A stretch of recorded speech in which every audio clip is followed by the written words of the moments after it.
Hello, everyone. I am a member of my local Toastmasters club here. And in Toastmasters, which is a speaking club, learning speaking and confidence, we are given assignments. And one of the assignments a few months ago that I was given was to test my skills as a project manager. I thought, oh boy, I I have projects, but they were also asking me to complete a project that involved having a team and managing a team. So the project is not so far-fetched because, as you know, one of my projects in life is to help everybody discover how can we slow down and pause before we take action. How can we stop to consider the consequences before we just lunge at life, making a lot of noise and getting nowhere? The team, however, was a little bit more difficult. I chose our three dogs, Gracie, Milo, and Echo. Gracie and Milo are a couple of little mutts that look like they could have come from anywhere in the world.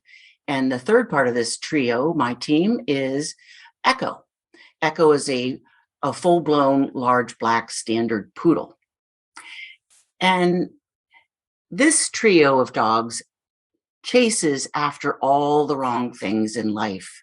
Well, not always the wrong things, but they just bark and carry on and lunge at anybody and everything, even though they're very friendly, but they don't stop to think of the consequences. Sometimes for the dogs or for us, we can put ourselves in physical or emotional danger when we don't stop to think about the consequences. So, as I said, they're a wonderful team, but they carry on. They're fenced in, but they run the fence line. They they go barking and lunging at any delivery truck that might pull into the yard. They carry on with chasing cars. They carry on with innocent people who might be having the courage to walk by on our dirt road or unwittingly walk by on our dirt road, causing somewhat of a hair-raising situation if you don't know these lovely creatures of ours. So, how did it go? I created the project, I had my team. Here's how it went. First of all, I realized that I needed to have a weekly meeting with Gracie, Milo, and Echo. But to do it, every every meeting needs wonderful refreshments. And I discovered after trying out milk bones, they were okay, but a little boring after a while.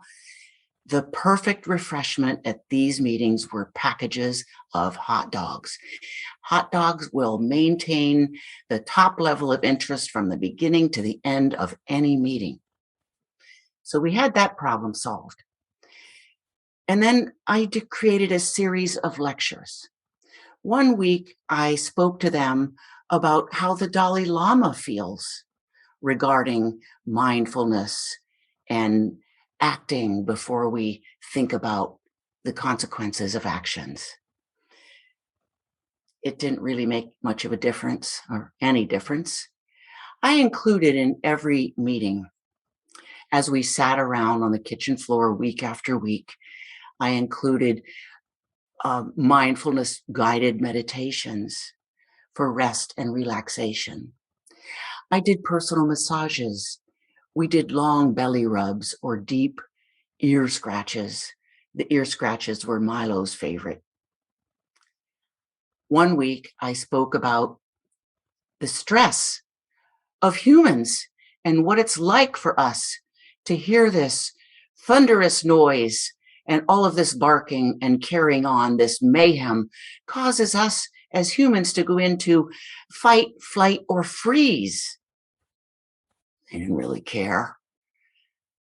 One week, I even went so far as to lecture them, and I know I shouldn't have, but I told them that dogs who are noisy and barking and carrying on like they do actually have shorter lives?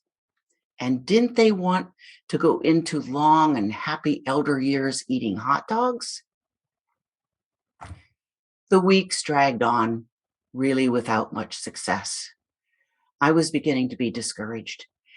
But one day recently, at the most recent meeting, Gracie spoke.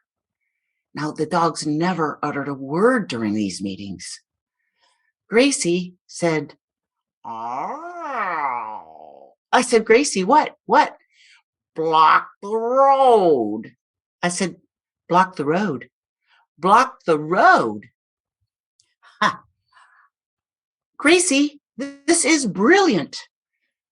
Over the next few days, I gathered the orange highway cones that we see everywhere. I also made signs, and the sign said things such as, "Stop, caution, road closed, cliff, turn around now, death could be imminent." I placed these signs and cones a half a mile up the road and a half a mile down the road. I changed all of our deliveries to be post office only. No one else delivered anything into the yard. Guess what? The barking has subsided. We are living a serene existence. And I just wanted to share with you that if you have a problem that can't seemingly be solved, maybe it's not about changing the behavior. Maybe it's about removing the dilemma, removing the problem. I wish you luck if you have a situation like this. And if you need help from me, I invite you to send me a note.